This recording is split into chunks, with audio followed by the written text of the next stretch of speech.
Olá pessoal, ao vivo da EAU 2022 in situ, um projeto da ICBO São Paulo, como vocês sabem, e hoje eu estou aqui com um grande colega nosso de São Paulo, Dr. Ravendra Muniz. Dr. Ravendra, ele trabalha no Einstein, no Samaritano, tem sua formação na Santa Casa com o grupo do Rony Fernandes, e ele assistiu uma sessão muito interessante, né, Ravendra, sobre cirurgias, nightmares em cirurgias retroperitoneais. Foram 3 casos e o Ravendra vai contar um pouco pra gente sobre esses casos.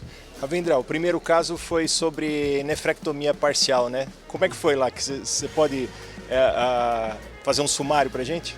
Então, Wagner, foi muito legal, a sessão foi um pouco diferente porque se discutiam casos de complicação em cirurgia retroperitoneal. O primeiro caso foi sobre nefrectomia parcial, em tumores T1A e T1B principalmente, e em que você está operando e tem uma ruptura do tumor por entrar no plano errado, e a opção era a discussão de consenso e debate sobre se isso é suficiente para mudar o planejamento da cirurgia e partir para um procedimento radical, ou se deve se procurar corrigir o plano cirúrgico e seguir com o planejamento inicial de uma nefrectomia parcial.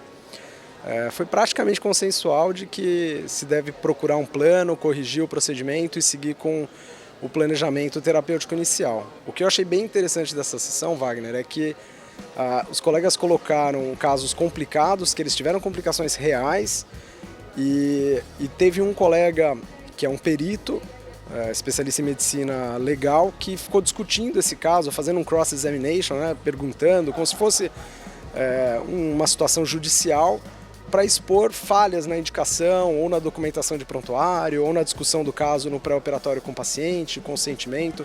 Acho que a discussão multidisciplinar, isso foi muito bacana e muito transparente por parte do cirurgião, a discussão do caso, eu achei muito bacana nesse sentido. Foi bem interessante, eu assisti também uma parte dessa sessão e o advogado ali, ele aperta mesmo os palestrantes, e às vezes com perguntas até capciosas, né? E, bom, esse foi o primeiro caso. Eu acho que a maioria tentaria refazer o plano, como você falou, que foi a decisão da plateia ali. E o segundo caso, Ravendra? O segundo caso era uma discussão sobre linfadenectomia retroperitoneal, num caso de tumor de testículo, que o paciente evoluía no pós-operatório com um quadro de coleção líquida.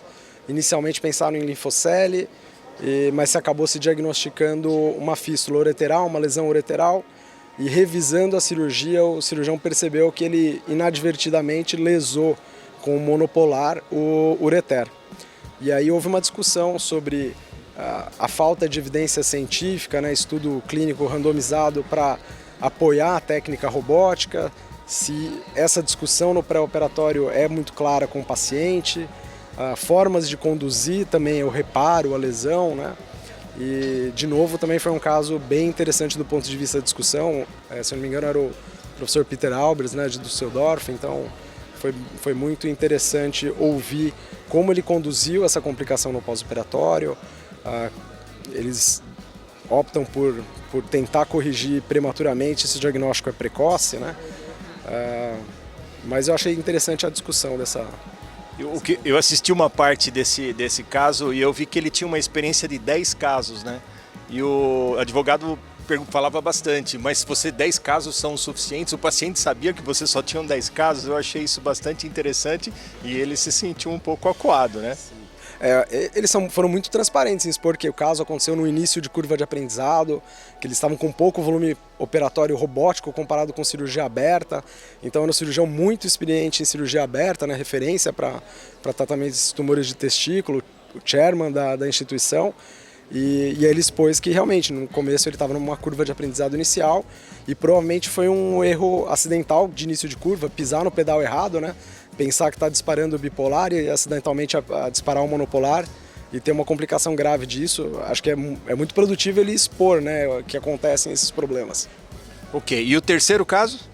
O terceiro caso era de uma nefrectomia citorredutiva, num paciente com tumor de alto risco, tumor avançado, com uma lesão metastática no fígado, uma lesão grande, um tumor primário grande, com maior de 20 centímetros, que foge um pouco da indicação de cirurgia e que o colega do Guy's Hospital indicou a nefrectomia radical, citoredutora, e a paciente evoluiu para para a segunda linha de imunoterapia e óbito num prazo de 11 meses. E a discussão foi sobre a indicação da cirurgia de fato, se essa paciente deveria ter sido operada ou não, como as evidências do Carmena não favorecem isso, como o guideline também não favorece isso, se isso foi discutido no pré-operatório com o paciente, que a conduta optada pela queixa clínica dela, né, pelo tumor ser muito grande, ela está com muito sintoma relacionado ao tumor primário, que essa conduta não vai de frente não vai de encontro ao guideline da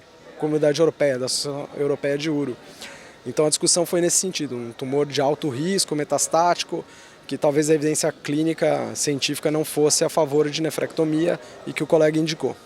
Ok, muito bom. Foram Nightmares em Uro-Oncologia, foi muito interessante, passando um pouquinho para vocês aí no Brasil sobre o que está acontecendo aqui em Amsterdã. Até a próxima.